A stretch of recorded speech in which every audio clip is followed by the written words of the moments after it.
Assalamualaikum warahmatullahi wabarakatuh. Innal hamdalillah nahmaduhu wa nasta'inuhu wa nastaghfiruh wa na'udzu billahi min syururi anfusina wa min sayyiati a'malina may yahdihillahu fala mudhillalah wa may yudlil fala hadiyalah. Asyhadu an la ilaha illallah wahdahu la syarikalah wa asyhadu anna Muhammadan abduhu wa rasuluh alladzi la nabiyya ba'dah. Allahumma sholli ala Muhammad wa ala alihi wasallam. Amma ba'd, ikhwan akhwat rahimakumullah. Alhamdulillah wa syukurillah, kita tetap bersyukur dan mengagungkannya atas segala nikmat yang telah diberikan kepada kita yang tak terhingga banyaknya. Hingga pagi ini kita masih tetap semangat dan mau tumbuh di hati untuk tetap menggali ayat-ayat ilahi Rabbi. Insya Allah pagi ini kita akan menggali makna yang terkandung di dalam surat Ali Imran ayat ke-81 hingga 82. Sebagai gambaran, ayat ini menjelaskan tentang sumpah yang agung yang ada di dalamnya, yakni perjanjian Allah Subhanahu wa taala dengan para nabi dan rasul, terutama mulai Adam alaihissalam hingga Isa ibnu Maryam, termasuk Rasulullah Shallallahu alaihi wasallam. Ayat perjanjian yang memang agung ini tentu meliputi berbagai hal yang ada kaitan dalam agama yang dipegang oleh mereka, yakni tentu mentauhidkan, menyuruh kepada yang ma'ruf, mencegah kepada yang mungkar. Dan perjanjian ini diwajibkan untuk para nabi dan para rasul sebelum Rasulullah SAW wajib mengimani kepada rasul yang akan datang, yakni Rasulullah SAW, dan wajib pula mengikuti serta membela dan menolongnya. Lalu ayat selanjutnya menjelaskan barang siapa yang berpaling dari hal demikian adalah baik orang-orang terdahulu maupun orang yang datang setelahnya. Mereka termasuk golongan orang-orang yang fasik. Untuk mengetahui lebih jelas, mari kita sama-sama buka mushafnya. Cerna makna yang ada di dalamnya. A'udzu billahi minasyaitonir rajim. Wa id akhadallahu mitsaqan nabiyyi lama ataitukum min kitabin wal hikmah thumma ja'akum rasulun musaddiqun lima ma'akum la tu'minunna bihi wa la tansurunnahu qal aqarartum wa akhadtum ala dzalikum isri qal aqrarna qal fashhadu wa ana ma'akum minasyahidin. Adapun terjemahannya, wa'id akhadallahu, dan ingatlah ketika Allah mengambil mitsaqan nabi, perjanjian dari para nabi. Lama ataitukum, manakala Allah memberikan kepada kalian min kitabin, dari kitab, wal hikmah, dan hikmah. Tsumma ja'akum, lalu datang kepada kalian rasulun, seorang rasul, musaddiqun, yang membenarkan lima ma'akum, apa yang ada pada kalian. La tu'minunna, niscaya kamu akan sungguh-sungguh beriman, bihi, kepadanya, wala tansurunnahu, dan hendaklah kalian menolongnya. Qal, Allah berfirman, aqarartum, apakah kalian setuju, wa akhadtum, dan menerima, ala dzalikum, yang hal demikian itu, isri, itu perjanjianku. Qalu, mereka menjawab, yakni para nabi, aqrarna, kami setuju. Qala, Allah berfirman, fashhadu, kalau begitu, ya, bersihkanlah kamu, tadi bersaksilah kamu kepada nabi. Wa ana ma'akum, dan aku ya beserta kalian, minasyahidin, menjadi saksi. Sudah jelas, cuma yang kita perlu perdalam adalah sebagaimana dikatakan prolog dalam tafsir Ibnu Katsir, beliau menjelaskan kandungan surat Al-Imran ayat 8182 ini, Allah memberitakan bahwa Dia telah mengambil perjanjian dari setiap nabi yang diutusnya, sejak dari Adam alaihissalam hingga Isa ibnu Maryam. Manakala Allah memberikan kepada seseorang di antara mereka kitab dan hikmah, lalu ia menyampaikannya kepada manusia di zamannya, ya, maka datanglah seorang rasul lain sesudahnya, maka ia benar-benar akan beriman kepada rasul tersebut. Itu. Nah, kita kembali tadi, kalau memang kita semua paham kitab-kitab sebelum yang dikasihkan kepada yang dirujuk, yakni di sini ahli kitab, yakni Taurat dan Injil. Nah, rasul yang datang, kata Allah tadi disabdakan, difirmankan bahwa kitab yang datang dibawa oleh rasul yang akan datang itu, yakni membenarkan kitab yang ada pada tangan mereka. Lalu Allah mengecam kalau seandainya di antara kalian berpaling dari perjanjian yang sudah diikrarkan di hadapan Allah jauh sebelum Rasul datang, maka mereka termasuk golongan orang-orang yang fasik. Kita awali tadi dengan mereka sudah dikasih kitab, jelas makna yang terkandung berbagai kebaikan, berbagai perintah dan larangan. Dan hikmah kita harus mengerti. Paham apa sih hikmah untuk mereka saat itu? Hikmah yakni merujuk kepada ilmu yang sangat bermanfaat, pendalaman agama yang begitu tinggi, dan kemampuan yang tinggi pula untuk menentukan atau membedakan hak dan batin, kebenaran dan kesesatan. Itu yang dikasihkan Allah kepada para nabi terdahulu. Maka dengan kebajikan mereka itu, mereka sadar hati bahwa Rasul yang datang itu memiliki derajat lebih dibanding yang lainnya. Kenapa? Rasul yang datang adalah nilainya penutup para nabi dan membenarkan kitab-kitab yang ada pada mereka. Nah, itu kewajiban para nabi Rasul terdahulu wajib mengikutinya. Kalau ditakdirkan saat ya ini masih hidup di antara mereka, entah itu para nabi atau rasul, mau tidak mau wajib mengikuti risalah yang telah dibawa oleh Rasulullah Sallallahu Alaihi Wasallam. Nah, itu keagungan perjanjian dan ketinggian derajat Rasulullah Sallallahu Alaihi Wasallam. Walaupun di dalam ayat lain kita tidak membeda-bedakan nabi dan rasul yang lainnya kecuali keistimewaan dan mukjizatnya. Itu. Maka dari itu ya, dijelaskan di sini bahwa apapun yang tercatat di dalam kitab mereka itu tidaklah dikoreksi semuanya, tapi ada hal-hal yang lain yang disempurnakan. Nah, dari hal itulah mereka berpijak untuk melanjutkan keimanan yang purna, mengikuti risalah yang dibawa Rasulullah SAW, dan itu diikrarkan di hadapan Allah. Allah menerima perjanjian itu tentu dengan mengatakan, aku jadi saksi bagi kalian tentang hal itu. Nah, Allah sampai mengatakan seperti itu. Di ayat lain Allah juga mengecam, siapapun berpaling, nah ini, berpaling dari risalah, tentu para nabi tidak akan berpaling karena sudah dimaksum oleh Allah. Tapi umatnya itulah, tak sedikit di antaranya, ya tentu berpaling dari kenabian itu sendiri, berpaling dari risalahnya, sebagaimana ya kita ketahui orang ahli kitab tidak mengakui kenabian Muhammad Sallallahu Alaihi Wasallam dan tidak mau menerima risalahnya.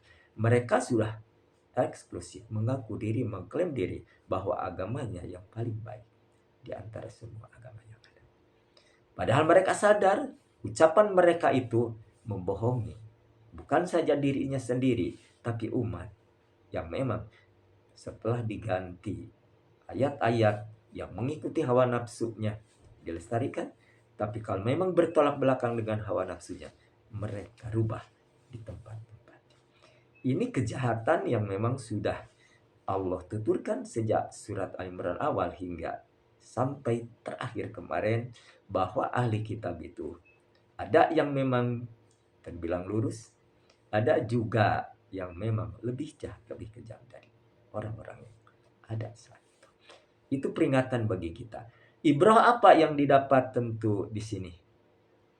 Yakni kita jangan sekali-kali menyelisihi, apalagi berpaling dari risalah yang dibawa oleh Rasulullah SAW. Jika kita mengimani sepenuhnya bahwa Nabi Muhammad SAW itu adalah utusan Allah, mau tidak mau harus tunduk patuh. Apa? Hawa nafsu kita harus betul-betul. Jangan sekali-kali ada celah untuk mengikuti dari hal-hal yang sudah difirmankan atau disabdakan oleh Rasul. Karena sudah ada ancaman di dalam beberapa ayat Al-Quran, di dalam surat Toha sudah jelas. Man a'rada anhu fa innahu yahmilu yaumal qiyamati bijra. Barang siapa yang berpaling dari peringatan, yakni Al-Quran atau Allah, maka dia akan menanggung dosa besar di hari kiamat. Dari kiamat tentu semua mengerti dari berbagai ayat yang sudah disampaikan, kita dengar dari guru kita, Ustadz kita atau ulama kita, bahwa dasarnya kiamat ini mengerikan sungguh, bahkan tak terbayangkan seperti apa dasarnya siksa saat itu bagi orang-orang yang durhaka, yang menolak kebenaran, yang berpaling dari huda petunjuk Allah, atau melecehkan, lebih jauhnya lagi tidak mengimani apa adanya. Ini, nah orang-orang yang berpaling itu akan menanggung dosa besar. Dosa besar itu konsekuensinya tinggi, yakni kedahsyatan siksa. Di sisi lain juga kemarin sudah disampaikan, man a'rada an dzikri rahman fa innahu ma'isyatun danka wa nahsuru yaumal qiyamah. Barang siapa berpaling dari peringatan Allah yang Maha Rahman, maka dia akan menemui kehidupan yang sempit dan akan disatukan kelak di kemudian hari dengan orang-orang yang buta. Orang yang sempit kemarin sudah dijelaskan berbagai makna para mufassirin mentafsirkan. Kesempitan hidup, walaupun mereka hidup berlimpah harta, tapi hatinya akan terlalu sesak selamanya. Kecemasan, ketakutan, kekhawatiran, bahkan menindih hatinya untuk selalu. Termasuk bagaimana kondisi dan situasi rumah tangga mereka, ditakdirkan kendaraan yang mewah, rumahnya juga megah, tapi harmonisasi di dalamnya tentu tercabik-cabik. Bisa terjadi antara suami merujuk ke bagian utara, istrinya merujuk ke bagian selatan, dan anaknya bisa ke barat atau ke timur. Ini yang diingatkan, bahwa setiap orang jika merujuk kepada risalah yang dibawa oleh Rasulullah SAW, tentu harmonisasi di dalam rumah tangga, di dalam masyarakat, di dalam negeri itu sendiri akan selaras. Maka disitulah akan tumbuh kenyamanan, ketenangan, kedamaian. Kenapa? Semua merangkum apa yang terkandung di dalam risalah itu. Kehati-hatian, mementingkan diri itu dilepaskan, ego juga masing-masing dilebur, tapi dikedepankan kepentingan orang lain. Ini pemimpin yang betul-betul memiliki ghirah, semangat, lalu ilmu. Nah, ilmu ini yang disebut tadi, para nabi dikasih ilmu yang mendalam tentang agama. Tentu seorang nabi bukan saja hanya sebagai utusan Allah, tapi pemimpin dunia di saat atau di zaman itu, yang menjelaskan tentang apa yang diperintahkan Allah kepada mereka. Mereka sudah mengambil janji akan disampaikan kepada umatnya sesuai dengan apa yang diambil janjinya itu. Firman-Nya tentu disampaikan, juga perintah seperti apa saat itu, juga larangan. Nah, hal-hal yang demikian itu disaksikan di hadapan Allah. Aku bersaksi akan menerima amanat itu. Nah ini, jadi para nabi, para rasul terdahulu sudah bersaksi di hadapan Allah. Jika saja suatu saat ada rasul yang diutus, tentu sudah digambarkan di kitab Taurat atau Injil itu sendiri, bahwa tanda-tanda akan datang di kemudian hari seorang rasul, tentu dengan sifat-sifatnya, dengan risalah yang dibawanya disampaikan, yakni musaddiqal lima baina yadayhi, membenarkan kitab-kitab yang lain. Nah, lalu ayat yang tadi sudah menjelaskan bahwa kami, kata Allah, beserta kalian menjadi saksinya. Ini catatan bahwa apapun yang pernah kita ikrarkan kepada siapapun tentang janji, Allah menjadi saksinya. Maka hati-hati di dalam kehidupan kita. Kalau sudah ada kata di dalam asyhad, ya seperti dalam syahadat, asyhadu alla ilaha illallah, aku bersaksi tidak Tuhan yang wajib diibadahi kecuali Allah. Nah, ini menafikan ilah-ilah yang lain, termasuk mentuhankan hawa nafsu. Ini yang harus kita paham. Juga bersaksi bahwa Muhammad itu Rasulullah, utusan Allah. Mau tidak mau harus tunduk patuh kepada yang disabdakannya. Apa yang ada di dalam tentu selaras dengan kitab Allah. Karena antara wahyu yang tertulis, yang dibesarkan, dengan wahyu yang dimasukkan ke dalam jiwa Rasulullah SAW, baik ucapan dan tindakannya juga yang setuju, itu wahyu juga dari. Maka dari itu kita harus sadar hati. Bagaimanapun kita memiliki panutan yang mulia, contoh yang agung, teladan yang baik, mau tidak mau harus mengikuti, bercermin dari segalanya kepadanya. Walaupun kadar kita tentu berbeda-beda untuk mengikuti, meneladani beliau. Tapi adakah giroh, semangat yang tinggi untuk memurnikan ketaatan dalam beragama, termasuk mengikuti Rasulullah SAW. Satu kata tadi, barang siapa kata Allah, arad berpaling, maka termasuk golongan orang fasik. Fasik yakni tidak mentaati Allah dan Rasulnya. Lalu fasik itu lepas dari kebenaran atau melanggar aturan-aturan, itu fasik. Wallahu la yahdil qaumal fasikin, dan Allah tidak akan memberi petunjuk kepada orang yang fasik.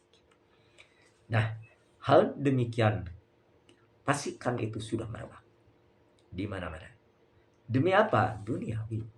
Mereka tahu apa yang disampaikan itu, ya, hanya menyelimuti, menutupi kezaliman, kejahatan orang-orang yang menjadi idolanya. Karena di dalamnya ada kekhawatiran, ketakutan, posisinya lepas.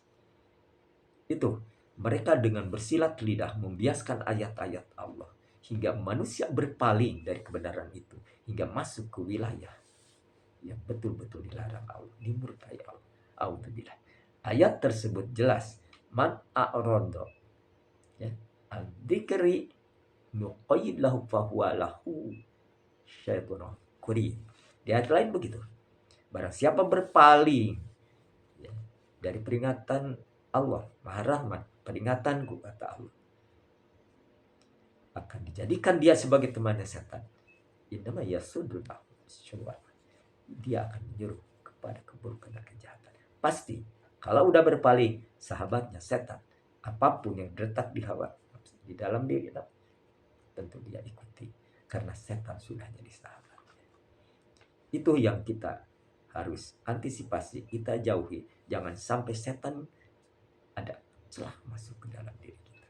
Dari mana pertama setan masuk itu? Tentu dari hal-hal yang berletak di hati. Karena hati ini sumber laksana komandan. Jika hati mengatakan sesuatu, anggota tubuhnya akan mengikuti apa yang dikatakan hati itu. Jika positif hati itu, tentu positif pula anggota tubuhnya mendukung, menolong, membantu. Tapi kebalikannya, jelas. Jika berdetak hati, tentu. Para ulama memberikan satu statement berpaling. Kalau berpaling dari Al-Quran, dia tidak mau membacanya. Kedua, dia juga tidak mau mengerti, tidak merasa berdosa, tidak mengenal makna yang terkandung di dalamnya. Ketiga, lepas dari apa yang telah ada di dalam Al-Quran itu sendiri, yang menyuruh mereka harus beramar ma'ruf nahi munkar. Mereka tidak kenal hal itu. Lalu dia berpijak ke tempat yang dilarang, yakni karena berpaling tadi. Atau juga orang yang sudah membaca tapi tidak mau memahami, ini juga termasuk berpaling. Kalau sudah memahami juga tidak mau mengaplikasikannya. Ini padahal Allah sudah menjelaskan, ayat Al-Quran diturunkan itu agar manusia mengerti, memahami. Dulu Al-Quran memang diturunkan di Arab, sebagaimana ayatnya, inna anzalnahu arabiyyan la'allakum ta'qilun. Sungguh aku turunkan Al-Quran ini dengan bahasa Arab, agar kalian memahami. Kalau memahami makna tentu harus dibaca dulu awalnya, dipelajari, ditadaburi, baru. Maka ayat yang sebelumnya Allah di dalam surat awal yang turun, ada ayat yang memang insya Allah antum memahami dalam surat Al-Alaq. Iqra bismi rabbikal ladzi khalaq, khalaqal insana min 'alaq.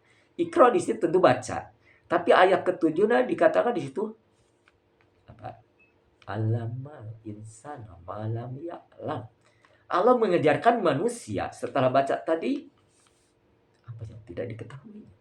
Jadi kalau kita membaca Al-Quran, mengenal betul apa yang tidak kita ketahui. Ada satu ungkapan yang indah, mungkin terdengar dari guru kita. Jika kita membaca buku identik dengan membuka jendela dunia. Tapi kalau membaca Al-Quran, membuka kitab-kitab suci, ya, dan hadis-hadis yang tentu yang sahih, membuka jendela dunia dan akhirat. Ini, maka dari itu tentu jangan sekali-kali kita merasa cukup dengan hanya membaca karena sudah mendulang pahala.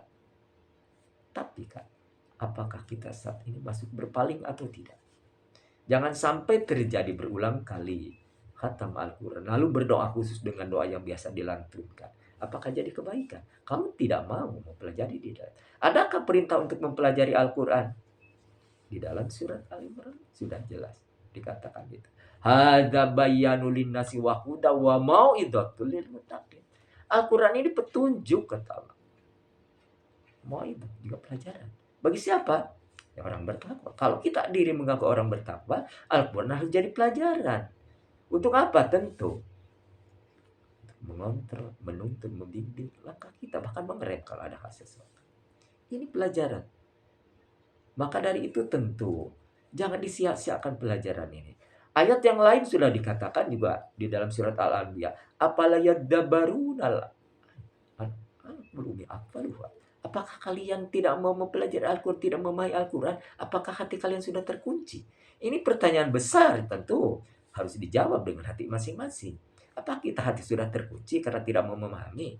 Kemarin sudah dijelaskan ayat-ayat sebelum di surat Al-Baqarah, ya, atau maaf di surat Al-A'raf sudah jelas. Orang yang tidak memahami apa sih akan dimasukkan. Wala qadarul jahannama katsir minal jinni wal insi lahum qulubun la yafqahuna biha. Sungguh akan penuhi aku jahanam itu dengan manusia dan jin yang memiliki hati tapi tak pernah dipakai memahami ayat-ayat. Di dalam surat Al-Zukhruf dikatakan di situ bukan anzalan wa najalna, dan kami jadikan Al-Quran itu dengan bahasa Arabi la'alakum taqilun sama. Jadi ayat diturunkan, Quran diturunkan dan dibikin Allah yang awal dijadikan Al-Quran dengan bahasa Arab agar kalian memahami. Kenapa Al-Quran turun dengan bahasa Arab? Karena saat itu Rasulullah SAW ada di Arab Saudi. Ya, katakan bangsa Arab, tentu dengan bahasanya agar memahami tentu saja. Kita sekarang orang Arab tentu bisa memahami walaupun hanya serumpun. Bahasa Al-Quran tentu berbeda karena ada ya diksi kata yang tidak bisa dimengerti oleh mereka.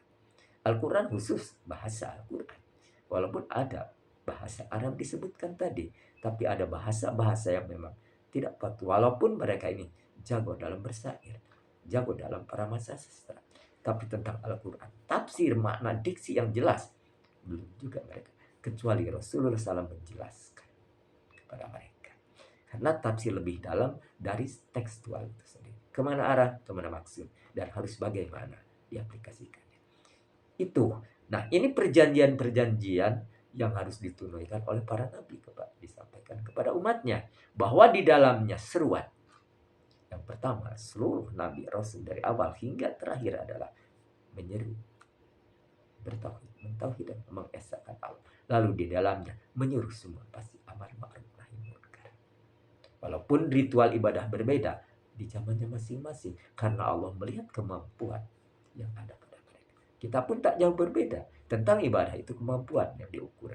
Tapi keikhlasan dan ketawakalan juga kesabaran itu yang menjadi nilai dalam melaksanakan apapun yang diperintahkan Allah dan dijauhkannya dari apa yang sejatinya jangan sekali-kali dilakukan. Itu. Jadi perjanjian ini termasuk perjanjian kita pada siapapun. Jangan sekali-kali ya diingkari. Karena jangan jadikan bumerang. Bahkan suatu saat jika janji kita tidak ditunaikan, Allah sudah menjelaskan mereka termasuk golongan orang-orang yang munafik. Yang tentu sanksinya berat semua. Mengatakan innal munafiqina fi darkil asfal minan. Itu yang harus kita tahu. Siapapun di dalam entah dia sebagai tinggi pejabat ya, apalagi masyarakat kecil sudah dibiasakan janji diingkari, dusta dalam berkata, khianat dalam amanat, jelas dia akan menghuni neraka yang paling bawah. Itu ini disebut orang-orang neraka ya. Orang munafik bidarkil asfal, dalam keraknya. Itu ikhwan akhwat rahimakumullah. Itu yang disampaikan dalam beberapa ayat, tapi kita garis bawahi jangan sampai kita ada di dalam diri ini memiliki detak hati yang akan berseberangan dengan syariat. Allah Subhanahu wa taala sudah mengingatkan, jangankan berpaling. Tadi ancamannya sudah jelas. Menanggung dosa di hari kiamat, juga jadi sahabat setan, ya. Juga apa yang disebutkan tadi oleh Allah di dalam firman-Nya. Orang berpaling itu termasuk orang yang fasik. Nah, itu yang harus jadi catatan kita hari ini. Jangan sampai terjadi hal-hal yang membuat diri kita rusak ibadah kita hanya karena detak hati kita tidak tunduk patuh pada syariat yang dibawa oleh Rasulullah SAW. Bahkan Rasulullah SAW ya telah menjelaskan di dalam hadis-hadis yang sahih. Saat itu Umar bin Khattab ya ada di hadapan Rasulullah SAW, lalu beliau mengatakan, "Ya Rasulullah, aku telah memerintahkan saudaraku untuk mengumpulkan catatan-catatan kitab terdahulu. Bolehkah aku membacakannya di hadapan?" Rasul diam, cuma ekspresinya berubah. Salah sahabat yang satu ya mengingatkan Umar, "Wahai Umar, apakah engkau tidak melihat perubahan ekspresi Roman Rasulullah SAW?" Lalu apa kata Umar? Mengatakan di situ, "Radina billahi rabban." Aku ridho Allah itu sebagai Rabb. Wabil Islami dinan, dan aku juga ridho Islam itu agama. Wa Muhammadin Rasul, dan Muhammad itu sebagai utusan. Maka mendengar kata-kata Umar seperti itu, ekspresi Rasulullah SAW berubah. Tenang, damai. Ya tentu, apa yang disampaikan itu jelas Rasulullah mengatakan sabdanya seperti itu. Lalu Rasulullah mengatakan di sini, "Pasuriya ana Rasulullah SAW." Maka Rasulullah SAW bersabda, "Walladzi nafsi Muhammadin biyadihi." Demi dat Muhammad yang ada di dalam genggaman kekuasaannya. Walau asyapikum, dan barang siapa. Nah ini ya. Dan demi Tuhan yang jiwa Muhammad ada di genggamannya sendiri. Seandainya Musa masih hidup, ya Musa alaihissalam, ya, summa atba'tumuhu wa taraktumuhu, kemudian kalian mengikuti ya mereka atau nabi-nabi sebelumnya, wa taraktumu, dan meninggalkan aku, kata Rasul, la dhalaltum, tentu kalian termasuk orang-orang yang sesat. Ini ultimatum tentu. Maka kelak juga Nabi Isa alaihissalam akan turun. Pasti bukan membawa risalah yang baru, tapi menjelaskan tentang risalah yang pernah dibelokkannya oleh umatnya terdahulu. Itu. Maka saat itu tentu kita harus mengimani. Karena basyirah ini jauh sebelumnya sudah disampaikan bahwa kelak di kemudian hari tentu. Karena Nabi atau Rasulullah SAW sebagai penutup para anbiya. Jadi pada saat Isa ibnu Maryam turun, tentu bukan membawa risalah, tapi akan menjelaskan risalah yang dulu pernah disampaikan kepada orang-orang ahli kitab itu. Ikhwan akhwat rahimakumullah, tentu kita ingat sekarang berapa banyak yang telah kita ucapkan kepada teman, kepada sahabat, kepada orang tua, kepada istri, kepada anak tentang kata-kata yang memberikan harapan. Jadi janji itu sendiri. Hati-hati kalau sampai tidak ditunaikan. Karena bagaimanapun itu ada ketentuan sanksi yang akan diberi. Terlebih lagi janji yang muluk yang tinggi. Tapi di dalamnya tentu penuh hal-hal yang memang pelanggaran berat, hati-hati. Jangankan hal tersebut menjadikan kebaikan, pasti keburukannya akan mengikuti langkahnya kemanapun dia. Orang yang sekali berucap buruk, orang lain tentu yang mendengar, melihat, atau merasakan tidak akan percaya lagi untuk selanjutnya. Maka dari itu kejujuran tentu harus ada pada setiap orang sebagai pondasi hidup. Karena dari kejujuran itulah muncul berbagai kebaikan. Apa yang dilihatnya tentu tidak sembarangan dia gunakan penglihatan. Apapun yang didengar tidak digunakan pendengaran itu kepada hal-hal yang tidak bermanfaat. Begitu juga kaki dan tangan. Orang yang bijak tentu akan memberdayakan semua potensi yang ada sebagai titipan dari Allah, sebagai inventarisasi dari Allah yang tentu kelak akan ditanya sampai sejauh mana dimanfaatkan atau tidak. Begitu juga ilmu yang didapat sampai sejauh mana. Apakah kita setelah mendapatkan ilmu ini berpaling atau istiqomah atau lebih tunduk patuh setelah. Ini pun jadi koreksi bagi kita. Jangan sekali-kali dalam hidup ini merasa cukup. Karena ilmu agama itu tanpa batas. Seharusnya kita memenuhi terus setiap hari. Menambah ilmu. Untuk apa? Agar jadi hikmah tadi. Bisa pendalaman agama. Hingga kita mampu membedakan antara hak dan batil. Kalau saat ini tentu kita hanya mengikuti apa yang disampaikan idola kita. Kebenaran itu seperti itu. Ya. Lalu kebatilan seperti itu. Tapi sudahkah kita sedetail mungkin mengenal apa yang disebut perintah itu dan berapa banyak yang tercatat di kitabul dan sunahnya? Belum kita belum kita mengerti, belum kita juga mendapatkan berapa banyaknya. Sementara kita berjalan terus hidup ini, meniti hari-hari, bahkan tak menentu apa yang akan terjadi. Padahal jauh sebelum kita melangkah kemanapun kita pergi dan ada di mana, Al-Quran sudah memberikan warning, ya, lampu kuning, hati-hati dalam langkah. Karena di sisi kiri dan kanan itu ada hal-hal yang harus dihindari.